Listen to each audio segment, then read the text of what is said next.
Greetings. Today I'm working on a 3D pour. What I'll be using for my paints are from Nova Color, the quinacridone magenta and ultramarine blue, and also from Gara paint and pigment I've got the carbon black and super shine silver in a dispersion. I started buying some of the Gara pigments because I can use them both in epoxy and in acrylic. They have an acrylic binder called Acrylic 65 that I use, and also you can buy the pigments in dispersions, so they're a little bit easier to work with that way. Alright, what we're going to be pouring on today is an urn that I've prepped. This is basically some let's say less than beautiful ash. It didn't have a lot of character or anything. So what I've done in preparation is I also turned a few plugs. One fits into the bottom recess, which allows me to mount it on the chuck, and then I've got a little piece I made to plug the top so that I can flow out over it instead of gathering up there. And I primed the piece with Black Acrylic Primer, and I've just lightly sanded it to give it a little tooth. There we go. I think we're about balanced. Close enough. Now the first thing I'm going to do is I'm going to cover it all with black, just to kind of give me a negative space or a ground also to work from. And I can show you basically a finished result of what we're going for here. I've done it previously, and I'll let you take a look at that real quick here. This is one I've done previously, and it's the finish is an epoxy finish, but you can see how the pour went on it.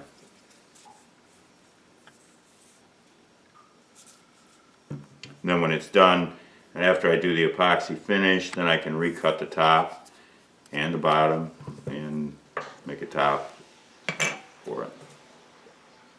Okay? So that's kind of what I'm going to be doing today. Alright, first thing I'm going to do is coat it with black. I've got a dirty pour prep that's the magenta, the ultramarine, and the super shine silver with just a little bit of black in it here and there. So I'm going to get all dirty now.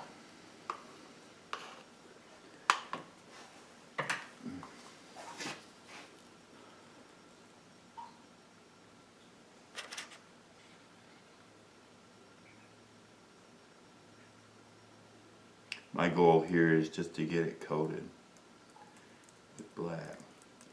And I put these little plugs in there with the dowels in them so that I can move it around if I want to. Got something to grab onto. Okay, I got something. Well, I'm going to go down here. Oop.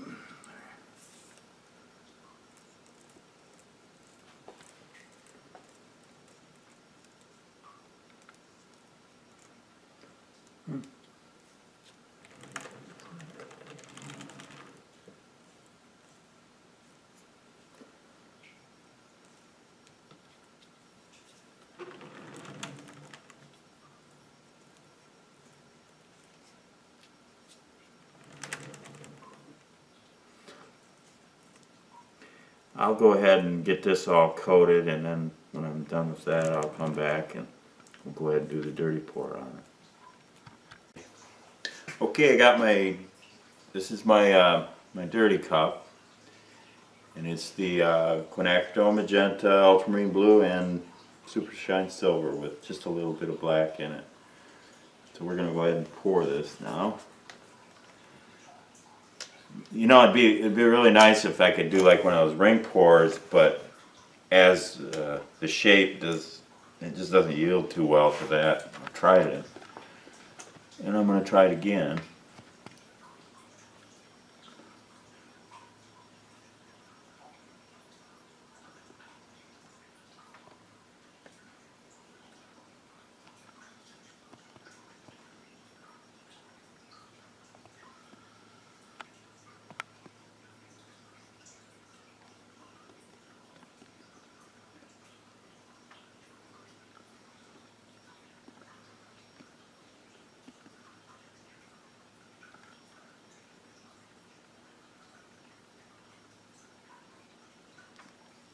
There you go, actually it worked pretty good. I don't know if it'll hold. I thought about maybe doing some silver highlights in it too, but I may leave it as is. Kind of like that. Oh yeah. It'd be nice if we could stop it right here. It doesn't work that way. I gotta shift it a little bit. Looks like this way.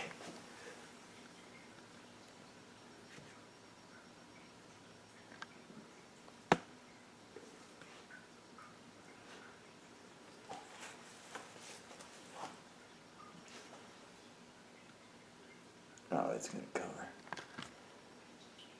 Just touch it a couple times. All I'm doing is just touching it here to break some surface tension so it'll run down into those areas.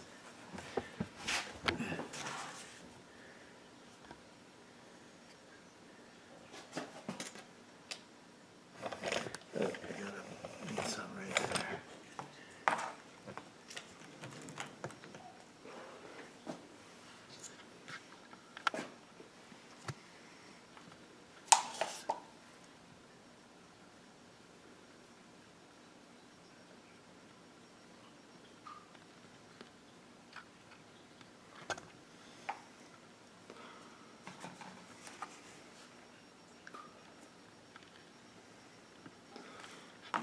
What's gonna happen here?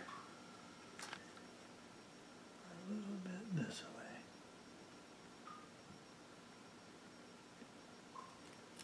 Like that.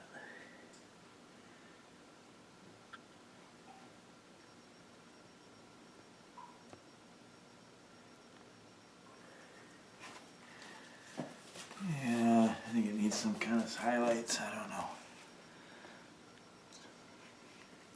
Pretty subtle, but actually with the metallic silver in there, it's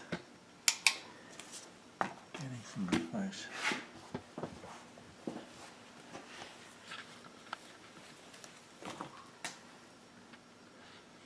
What do you think? Should I go for it? Yeah, let's put a silver ring around the top, see what happens.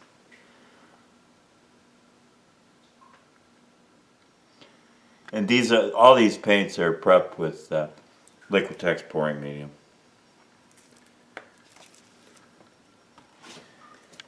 Okay, a little bit more of the blue.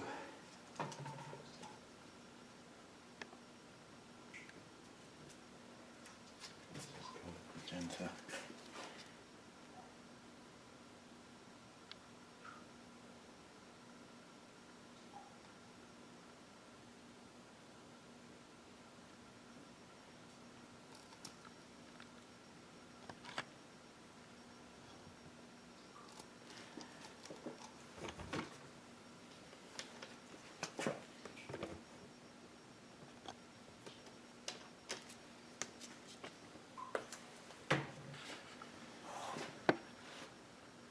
Starting to look like a flag.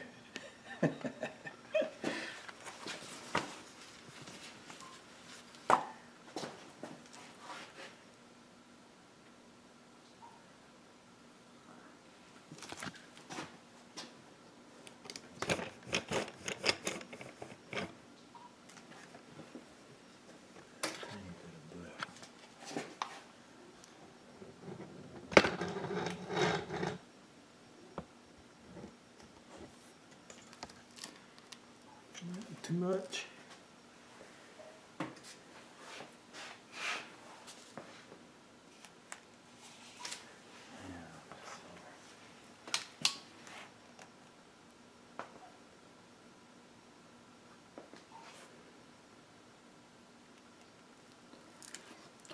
definitely have to pull these plugs before the paint dries, which is probably going to be a challenge.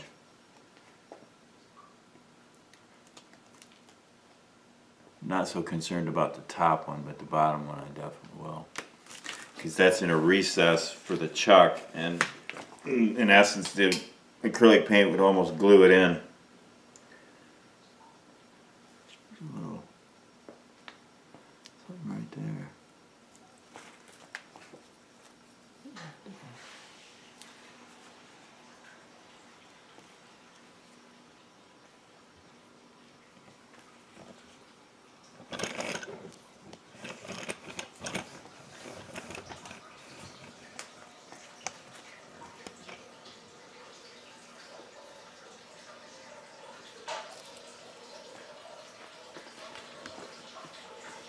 You can hear that we got a lot of rain yesterday. Sump pump's running constantly.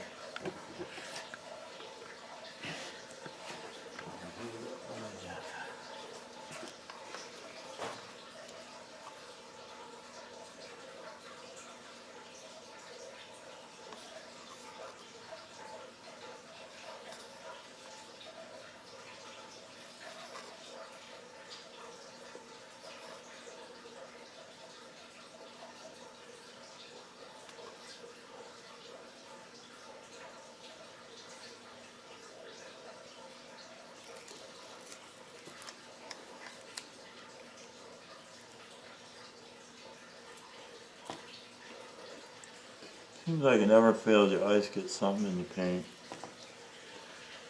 A little flecks of this or that.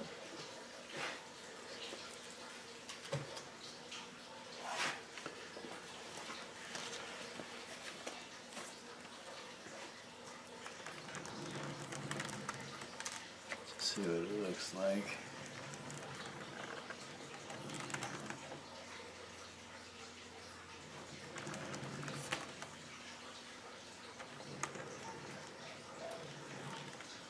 I think that's about it. I don't think I'm going to do anything more to it. We'll start to get blending. Okay, I'm going to let this set for about an hour or so, and I'll bring you back. Alright, it's been about an hour. I believe that's probably as much as it's going to move for all intents and purposes. I'll spin it around, let you see what it turned out like. You know, and I suppose you could just clear coat this with like a poly. I'm sure you could. I've done it on bowls. But I'm going to coat it with epoxy. Now, whether that's something you want to see, I guess let me know in the comments. It's really pretty straightforward, and it's not very exciting to watch, but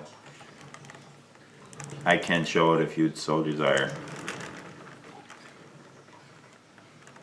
Actually, if you're a wood turner, you can see how I've got a recess in both.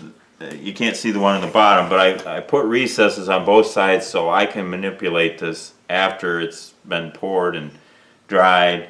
Then I can recut the top and the bottom, because I can work from both ends. I left myself enough meat just there and down in the bottom. Otherwise it's about 1/4 inch thick.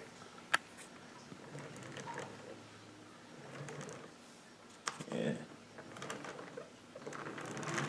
Well, that's about it. You can see I put freezer paper down. Somebody suggested that to me, that of course they said I could make jewelry or something out of the skins, but I use the skins in a different way. So thanks for the suggestion. I guess it's a good way not to waste paint. Alright, thanks. We'll talk to you later.